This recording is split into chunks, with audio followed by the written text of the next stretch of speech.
Assalamualaikum warahmatullahi wabarakatuh. Waalaikumsalam warahmatullahi wabarakatuh. Alhamdulillah. Hari ini kita sudah masuk kurang lebih 21 Ramadan. 21 Ramadan Iya. ya.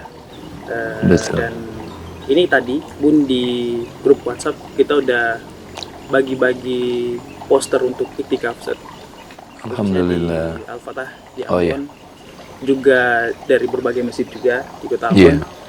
Dan start Al-Fatahnya, iktikafnya mulai malam ini insya Allah. Malam ini. Terkait hal ini, kira-kira Ustaz bisa berikan kita insight atau penjelasan tentang iktikaf dan juga siapa tahu bisa menggenjot semangat kita dalam beribadah di 10 hari terakhir di bulan Ramadan ini, Ustaz. Baik. Iya. Yang pertama kalau penyemangat itu sudah ada gitu. Kan kita sudah lewati 20 kan. Iya. Dengan sehat, Iya. dengan ya Iya. modal besar itu jadi penyemangat untuk kemudian mengarungi 10 yang sisa, Iya. yang di dalamnya ada itikaf itu ya. Mungkin Ustadz mulai setiap bahasan itu dia kemudian akan bagus kalau pengertiannya ketong dudukan ya, supaya kemudian ketong nanti ya start selanjutnya dari pengertian itu. Oke, baik. Dari Iya. awal. Nah, jadi kalau itikaf itu arti sederhananya adalah berdiam diri di dalam masjid. Berdiam diri di dalam masjid dengan niat khusus. Ya, dengan niat Khusus. yaitu itikaf itu. Ya, jadi bukan berdiam diri kosong, tapi berdiam diri Dengan niat khusus. dengan khusus itikaf itu, ya, untuk apa? Untuk melaksanakan dan meningkatkan ketaatan kita kepada Allah Subhanahu wa Ta'ala. Jadi itu pengertian dasarnya. Jadi berdiam diri dalam masjid, niat khusus itu itikaf, ya, untuk apa? Untuk dapat ya melaksanakan dan meningkatkan ketaatan kepada Allah Subhanahu wa Ta'ala. Ya.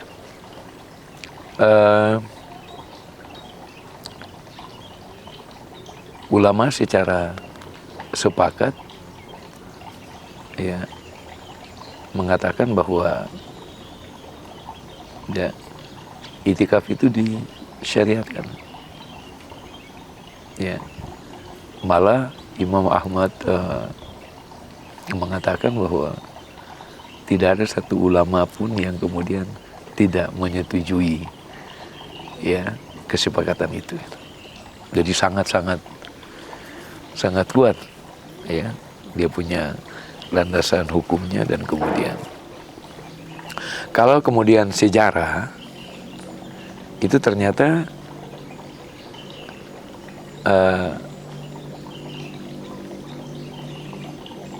itu tentu saja yang kita bicarakan ini bukan sesuatu yang masuk tiba-tiba, tapi ini kan proses baca, proses ini kemudian kan gitu. Jadi ya, jadi Rasulullah kemudian dalam sejarah pelaksanaan itikaf ini malah memulai dengan 10 yang pertama. Ya. Kemudian 10 yang kedua sampai turunnya ya penjelasan bahwa Lailatul Qadar itu berada pada 10 yang terakhir di bilangan-bilangan ganjilnya, baru kemudian junjungan Rasulullah melakukan di 10 yang terakhir. Ya. Kalau kita jangan lagi yang pertama, yang kedua, kita langsung aja di ya, sesuai dengan pilihan Rasulullah Sallallahu Alaihi Wasallam. Ya. Kan namanya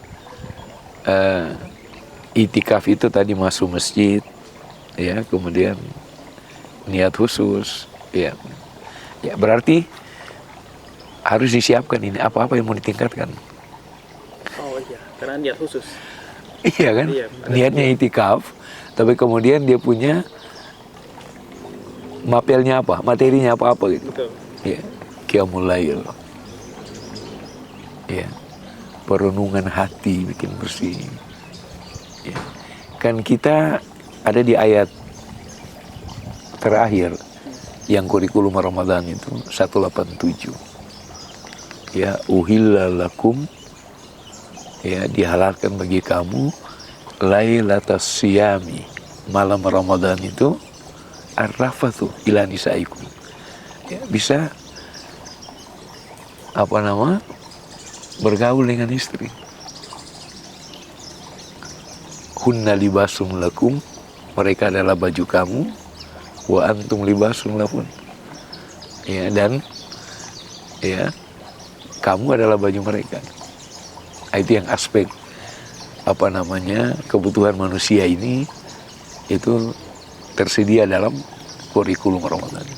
Jadi puasa oke, ya, jangan sampai di waktu imsak itu, ya, dari mulai terbitnya fajar shadiq sampai terbenam matahari itu ada ya cacatnya, ya, tapi yang malamnya itu silakan.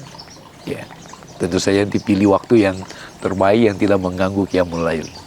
Ya, dan kalau terjadi, ya, kemudian segera bersih dan menganukan lagi yang lain. Ya, jadi urusan i'tikaf, bahkan puasa ini sendiri. Kita kan sekarang bicara i'tikaf tapi dalam bulan Ramadan kan. Kita bisa kaitkan dua-dua itu. Ya, jadi dua-dua ibadat besar yang sangat memberi warna, ya, diri kita ke depan dan di hadapan Allah Subhanahu wa taala. Ya. Jadi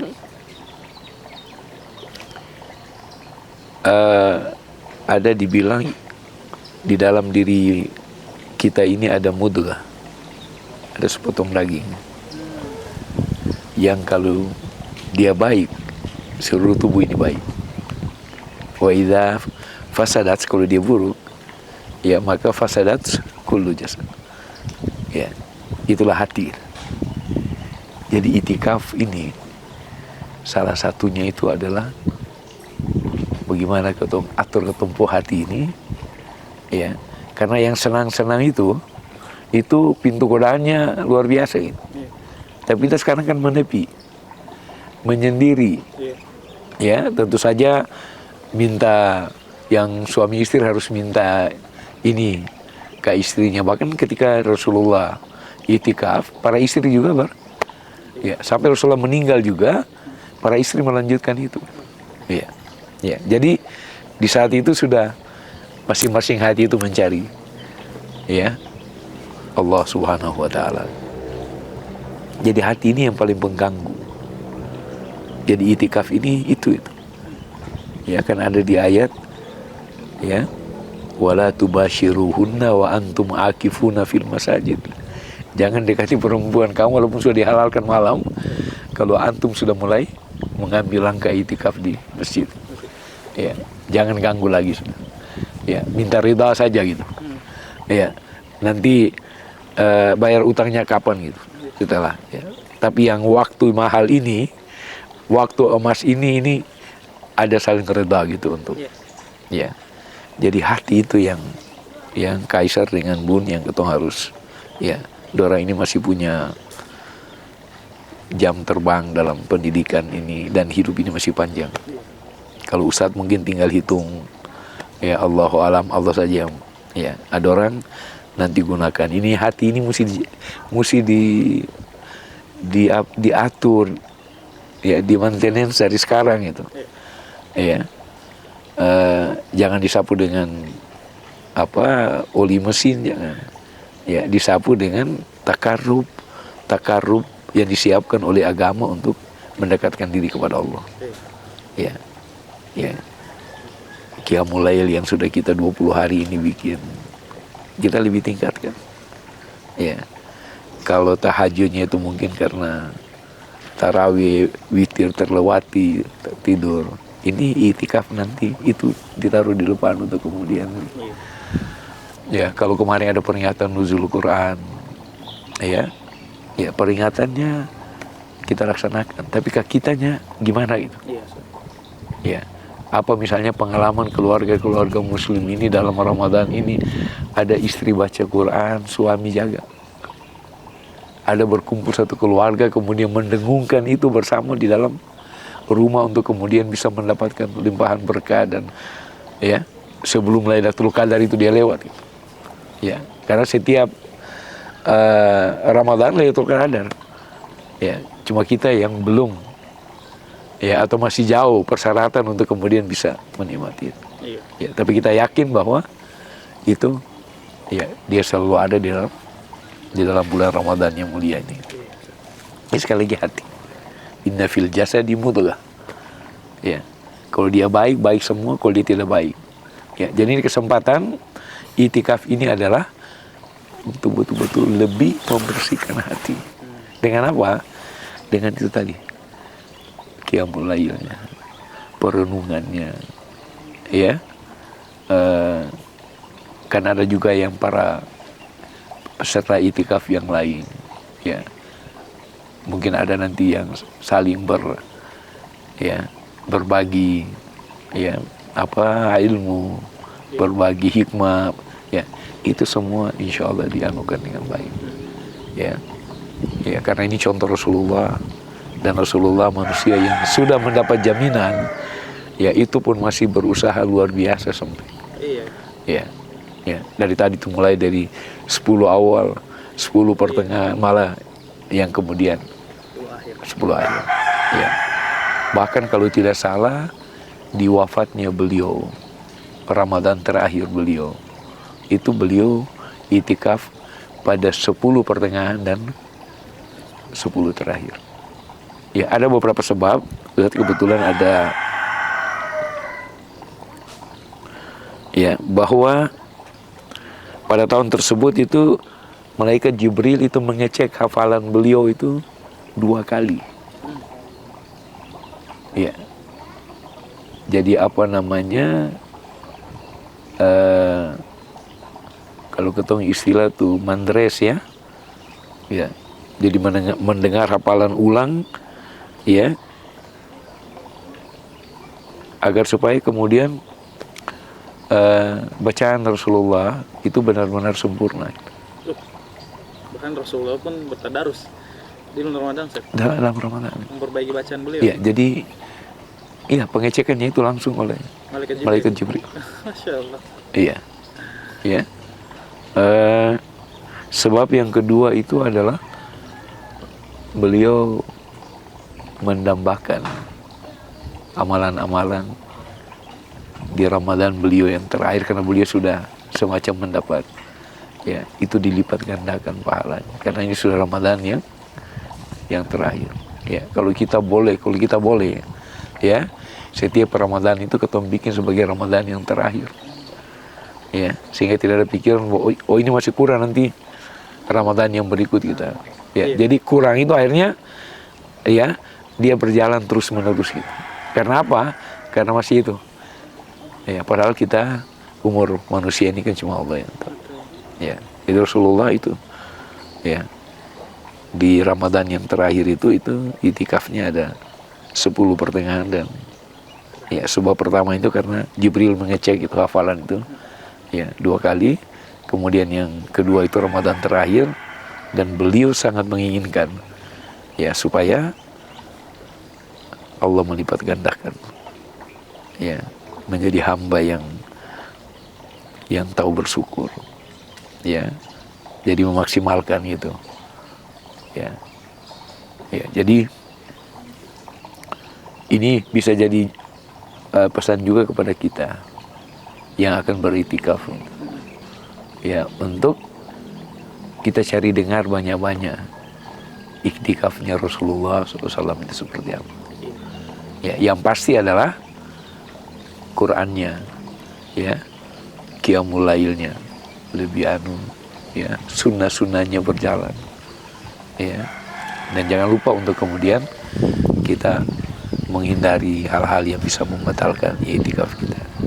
Ya, mudah-mudahan apa yang dilaksanakan oleh teman-teman untuk Al-Fatah dan itu sudah berulang-ulang tiap tahun, masjid yang lain, ya, kita ikut mendoakan mudah-mudahan setiap pelaksanaan itu ada peningkatan, ya ada perkembangan baik yang kemudian bisa lebih menambah pesertanya, lebih menggairahkan khususnya pemuda-pemuda. Untuk apa? Untuk hatinya dekat dengan masjid, insya Allah. Ya, karena ada satu hadis yang mengatakan ada 7 golongan yang kemudian mereka tidak mendapat semacam payung lah begitu pada hari nanti, ya, kecuali mereka yang 7 orang ini. Di antaranya adalah pemuda yang hatinya dekat dengan masjid.